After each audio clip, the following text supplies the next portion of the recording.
Assalamualaikum warahmatullahi wabarakatuh.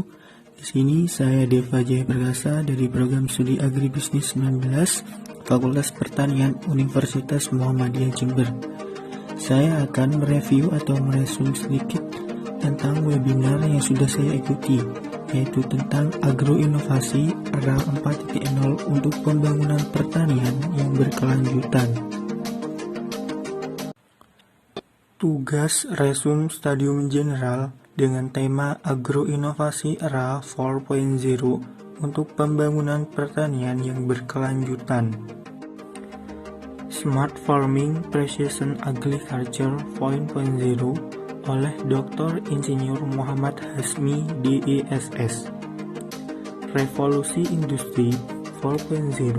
Hal ini telah terjadi sejak tahun 1750-an, terus berkembang secara vertikal dan horizontal, dimulai dari mesin uap, kereta api, sampai mesin penggerak turbin. Memasuki revolusi industri 4.0, semua berubah secara dramatis.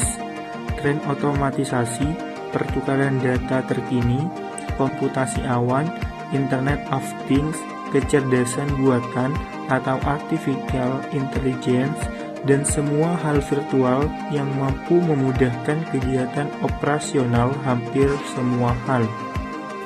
Skill di era revolusi industri 4.0 yang harus kita kembangkan.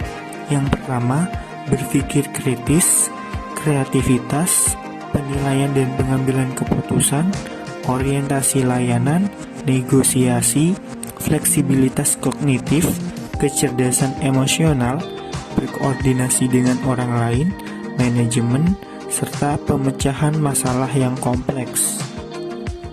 Modernisasi pertanian. Smart Farming Precision Agriculture 4.0. Smart Farming atau pertanian pintar adalah penggunaan platform yang dikonektivitaskan dengan perangkat teknologi, tablet, dan handphone dalam pengumpulan informasi, status hara tanah, kelembapan udara, kondisi cuaca, dan lainnya yang diperoleh dari perangkat perekam data yang ditanamkan pada lahan pertanian atau lapang. Kemudian, precision agriculture atau pertanian presisi, yaitu penggunaan input yang berupa benih, pestisida, pupuk, dan lainnya yang sesuai kebutuhan berdasarkan informasi olahan data pada tablet sehingga tidak ada kelebihan dalam dosis pengaplikasiannya karena dipenuhi berdasarkan kekurangannya. Kemudian materi selanjutnya disampaikan oleh Profesor Gembyong Priyatmo tentang Smart Farming 4.0 dan solusi dalam regenerasi pertanian menuju kedaulatan pangan. Ada beberapa cara perubahan drastis untuk mencapai suatu negara dengan berkedaulatan pangan, yaitu karakter building, membangun karakter petani menjadi petani profesional. Yang kedua, ekonomi building, membangun potensi desa menjadi pusat ekonomi, diantaranya dibentuknya ekonomi kreatif. Yang ketiga, education building, yaitu membangun dan mencerdaskan petani dalam hal usaha taninya. Yang terakhir, teknologi building, yaitu menerapkan teknologi yang tepat guna, murah dan mudah dalam operasionalnya. Optimalisasi gen lokal menuju kemandirian pangan. Indonesia negeri yang kaya raya sumber daya pangan. Ironisnya, kita masih saja melakukan impor pangan. Kondisi ini terjadi diakibatkan oleh beberapa hal.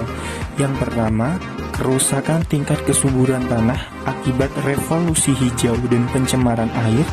Yang kedua, berkurangnya lahan pertanian akibat pertambahan penduduk. Yang ketiga, masih banyaknya lahan tidur yang tidak dimanfaatkan oleh para rakyat. Dan yang terakhir, perubahan iklim. Penerapan urban farming teknologi Pendawa Kencana Multifarm Yogyakarta. Pertanian urban adalah praktik budidaya, pemrosesan, dan distribusi bahan pangan di sekitar kota.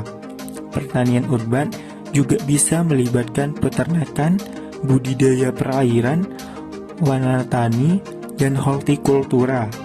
Dalam arti luas, pertanian urban mendeskripsikan seluruh sistem produksi pangan yang terjadi di perkotaan. Ada beberapa faktor yang diperlukan dalam sistem yang dikembangkan berdasarkan riset. Yang pertama, faktor permodalan, faktor media, faktor jenis, dan faktor setiap usaha budidaya. Dalam pengembangan urban farming dibutuhkan kreativitas yang tinggi, karena urban farming bukan saja untuk memenuhi kebutuhan pangan, akan tetapi juga harus mempunyai nilai sebagai berikut. Yang pertama, healthy, artinya sehat. Sehat yang dimaksud adalah sistem tanam dengan cara organik. Kemudian art artinya harus mempunyai nilai seni yang tinggi. Untuk membuka pemikiran generasi milenial, lembaga mendidik atau memberikan diklat agro kepada generasi milenial dengan melihat kondisi lingkungan masyarakat, budaya, kebutuhan masyarakat, dan kondisi pasar. Dengan cara seperti ini, membuat generasi milenial tertarik untuk terjun ke dunia bisnis agro, sehingga generasi milenial terbentuklah jiwa kepemimpinan dengan jalan membuka wirausaha, karena wirausaha akan mendorong terbentuknya jiwa kepemimpinan. Kemudian, ini merupakan bukti bahwa saya sudah melakukan atau mengikuti acara webinar kuliah umum Stadium General yang diadakan oleh Fakultas Pertanian Universitas Muhammadiyah Jember pada hari Rabu tanggal 1 Juli 2020. Mungkin itu saja resume yang dapat saya sampaikan. Selebihnya mohon maaf. Wassalamualaikum warahmatullahi wabarakatuh.